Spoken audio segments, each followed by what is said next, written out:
네, 안녕하세요. 오늘은 제가 개인적으로 너무나도 좋아하고 대한민국 뮤지컬계의 한획을 배웠다고 해도 과장이 아닌 그런 어마어마한 분을 모셨습니다. 우선 잘 모르시는 분들을 위해서 간단하게 소개를 해드리자면 1999년 뮤지컬 로켓릿으로 데뷔했으며 그 후로 보도지침, 거미호애니, 키스, 뿌리 깊은 나무, 더데빌, 사건자, 셜록 홈즈, 마마 더크라이, 오디션, 올슈거, 밴디트, 헤드, 로키오로 피처스, 렌트, 그리고 코리드 플래닛, 펌버보이즈 등등등 32편의 뮤지컬에 출연하였으며 2018년에는 한 뮤지컬 팬이 올린 한국 뮤지컬 어워즈에서 축하 공연으로 선보인 루키오로 쇼의 스윗 트랜스페니아가 빵 터지면서 조회수가 무려 160만을 기록한 이 뮤지컬에 관심이 있는 사람이라면 모두가 알게 된 국민 섹슈얼 배우로 거듭나신 그리고 뮤지컬계에서 한 발 더 나아가 손흥민의 미드나잇이라는 개인 유튜브 채널을 운영하면서 일상비진 소통 유가 등 다양한 콘텐츠를 선보이고 있으며 그리고 한양대학교 영역영화과 대학원에 입학하여 학생들을 지도하기까지 하고 있는 뮤지컬계의 팔방미인 바로 뮤지컬 배우 송영진 배우님을 모셨습니다. 네, 안녕하세요. 반갑습니다. 뮤지컬 배우 송영진입니다. 반갑습니다. 그럼 이제부터 ASMR 인터뷰를 진행할 건데 그 이어폰을 끼고 계시면 더 소리가 잘 들리니 끼고 진행하도록 하겠습니다. 3초 토크라고 해가지고 네. 제가 배우님께 질문을 드리면은 그 질문에 생각하지 마시고 바로 나오는 대답을 3초 내로 대답해 주시면 됩니다. 아, 쉽지 않은 거네요. 네, 쉽지 않습니다. 그럼 시작하겠습니다. 오늘 점심은 뭐 드셨나요?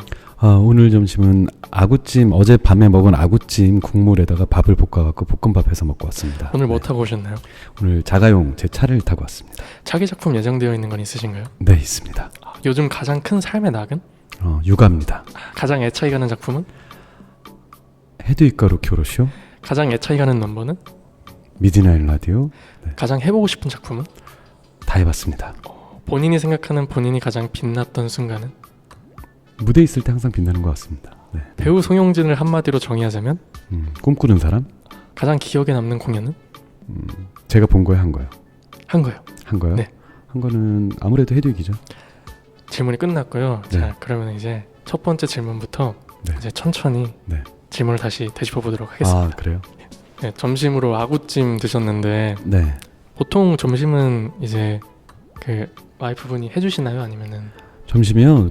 저 같은 경우는 항상 체중 조절하고 다이어트하고 막 그래서 뭐 집에 그러니까 아내가 있을 때는 아내가 좀 해주기도 하고요. 네. 또 제가 할 때도 있고 뭐 그렇습니다. 근데 주로 아내가 많이 해주는 편이고, 근데 뭐 밥을 거하게 먹거나 하진 않습니다. 잘. 네. 항상 체중 조절하시고. 네. 왜냐면 배우로 사는 데 있어서 그 체중 조절을 하는 거는 거의 뭐 필수인 것 같아요. 저 같은 경우는 제 체중 몇 킬로일 때 제 모습이 어떻게 보이는지에 대한 아주 오랜 10년이 넘는 기간 동안 쌓아온 데이터가 있습니다. 제가 제일 잘 알죠. 네. 그래서 만약에 작품이나 뭐 매체에 따라 뭐 예를 들어서 어떤 작품에서 내가 이런 정도의 얼굴이 보여야 된다라는 생각이 들면 그 몸무게를 유지하려고 몸무게를 만들고요. 몇 킬로일 때 내 얼굴이 어느 정도의 캐릭터로 나간다 이걸 알기 때문에 그 몸무게를 항상 만들어서 작품에 임합니다. 네. 그럼 차기 작품으로 예정되어 있는 거는 네. 있으시다고 했는데 네. 혹시 무슨 작품이신지? 이게 요즘에는 예전에는 다음 작품이 뭐다 그럼 미리 좀 얘기해도 됐었거든요. 네. 근데 요즘에는 그게 엠바고처럼 이렇게 말을 하면 안 돼요. 그래서 밝힐 수가 없고, 아무튼 내년 올 하반기는 제가 지금 이 한양대학교 대학원 생활의 마지막 학기여서 종합시험도 있고 논문도 써야 되고 해서 할 일이 많아가지고 하반기에는 공연 스케줄을 다 빼놨었거든요. 그래서 네. 학업에 좀 아주 이렇게 몰입해서 학교 생활을 하고 있었는데, 내년에는 또 공연이 풀로 가득 차 있습니다. 그래서 공연이 뭐 1년 내내 공연을 할 거고요.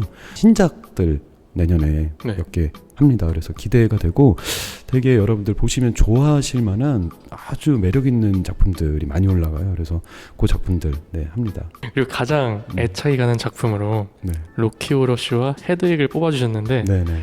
둘 중에 하나만 고를 수 있다면? 뭐 하나만 고르기는 어렵지만 네. 그래도 저라는 그 배우를 제일 먼저 좀 널리 알렸던 작품이 헤드윅이기 때문에 네, 아무래도. 그리고 헤드윅이라는 작품을 아마 국내에서 제가 제일 많이 했고요. 네. 오랫동안 제가 364회 공연을 했거든요. 네. 그러니까 10년 중에 1년은 그거 하고 산 거잖아요. 네. 그래서 정말 많이 오랫동안 했던 작품이어서 지금은 제가 이제 헤드윅 더 안 하고 네. 약간 은퇴를 했거든요. 네. 10년 동안 그렇게 많이 했으니까 뭘 더 하냐 네. 이런 생각이 들어가지고 아무래도 저를 처음 좀 널리 알렸던 작품인 헤드윅이 저에게 가장 좀 인상 깊은 작품이 아닐까 네, 그런 생각이에요. 근데 그 좀 아쉬움이 있을 것 같거든요. 저도 그렇고 또 헤드윅을 여태까지 많이 보신 분들이 아직까지 송두익을 잊지 못하고 계신 분들이 있을 것 같은데. 근데 이제 뭐 저 같은 경우는 정말 아쉬움 없이 네. 작품 하나를 다 쏟아부었던 것 같아요. 그래서 이제 제가 스스로 그냥 이제 헤드윅은 더 이상 이제 안 해도 될 것 같다.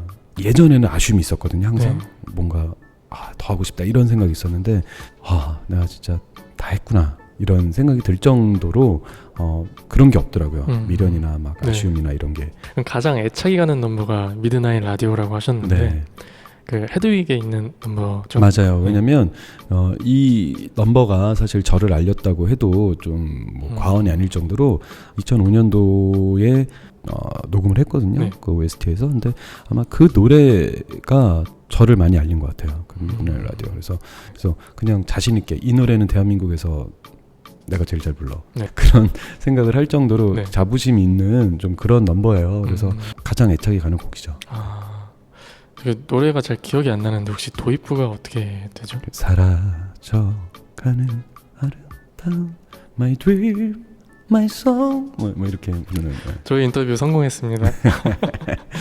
가장 해보고 싶은 작품은 이제 다 해보셨다고 했는데 네, 맞아요. 뭐 헤드윅과 로키오로 픽처쇼가 그런 헤드윅, 경우겠죠. 그다음에 로키오로쇼, 렌트 이렇게 세 작품이 제가 가장 해보고 싶은 세 작품이었는데 이미 제가 30대 때 다 새 작품을 하게 됐어요. 그러니까 뭐 렌트 같은 경우는 20대 마지막에 2004년에 렌트를 했었거든요. 그래서 그게 제가 29살 때였는데 30대에 접어들면서 제일 하고 싶은 뮤지컬 하면서 제일 하고 싶었던 작품은 사실 헤드윅이었어요. 근데 헤드윅을 이제 30살에 하게 됐고, 그다음에 로키오로쇼 같은 경우는 그냥 로키오로쇼에서는 다양한 역할을 했었어요. 뭐 프랑크퍼터 외에도 나레이터 역할도 한 적 있었고, 뭐 에디 역할을 한 적도 있었고. 근데 어쨌든 프랑크퍼터 역할을 한 거 자체가 영광이고 앞으로도 한 10년은 더 할 수 있지 않을까, 프랑크퍼터는. 그런 생각을 합니다. 네. 네, 이상 송영진 배우님과 함께하는 ASMR 인터뷰였습니다. 네, 여러분 ASMR 인터뷰 함께해서 너무나 즐겁고 행복한 시간이었습니다. 여러분들 귓속이 행복한 시간이 되었기를 바라고 다음에 또 우리 채널에서 올라오는 영상 많이 사랑해 주십시오. 네, 그러면 안녕. 안녕. 반가웠어요.